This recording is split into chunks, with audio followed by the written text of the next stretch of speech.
નદીમ શેખ ઈએનટીવીમાં આપનું હાર્દિક સ્વાગત કરું છું. તો જોઈએ આજના સમાચાર વિગતવાર. ગાંધીનગરમાં યોજાયેલા ગ્લોબલ એગ્રીકલ્ચર સમિટને દેશભરના ખેડૂતોના પ્રતિનિધિ અથવા દેશ વિદેશના ખેડૂતો ભાગ લઈ રહ્યા છે. ત્યારે આ નવનિર્મિત મહાત્મા મંદિરની ભવ્યતા જોઈને મહેમાનો બોલી ઉઠ્યા હતા કે દેખો યે મોદીજીને बनवाया ताजमहल. મહાત્મા મંદિરની રોનકને જોઈને સમિટીમાં ભાગ લેવા આવેલા મહેમાનો અભિભૂત થઈ ગયા હતા. ઇન્ટરનેશનલ કક્ષાની કોન્ફરન્સ તથા વિવિધ કાર્યક્રમ યોજવા રાજ્ય સરકાર દ્વારા ગાંધીનગર ખાતે ભવ્ય મહાત્મા મંદિરનું નિર્માણ કરવામાં આવ્યું છે.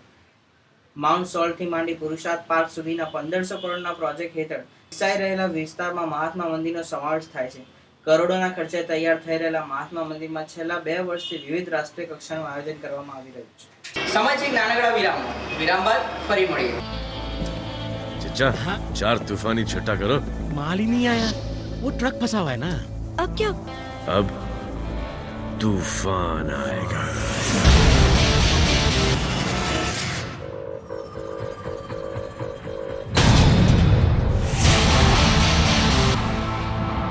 लिफ्ट चाहिए? सीने में है चिंगारियां, चल थोड़ा सा बारूद भरते हैं.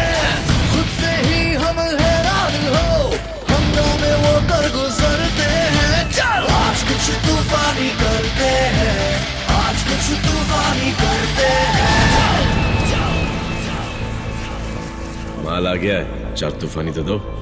तूफान सबके अंदर होता है, बस ढक्कन हटाने की देर है. आज कुछ तूफानी करते हैं, आज कुछ तूफानी करते हैं.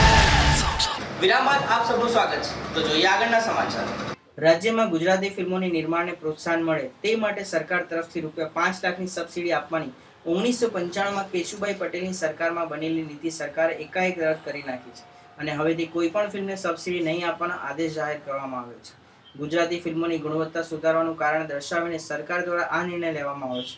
સરકારે 31 ઓગસ્ટ 2013ની અસરથી આ નીતિ રદ કરી છે. આ અંગે માહિતી અને પ્રસારણ વિભાગ દ્વારા વિવિધ ઠરાવ પણ પસાર કરવામાં આવશે. જો કે ગુજરાતી ફિલ્મોને કરમુક્ત સહિતના અન્ય લાભ મળી શકશે. આ નિર્ણયના પગલે ગુજરાતી ફિલ્મોની સંખ્યા ઘટવાની પણ શક્યતા છે. તો આ હતા આજના સમાચાર. કાલે ફરી મળીશું. ધન્યવાદ.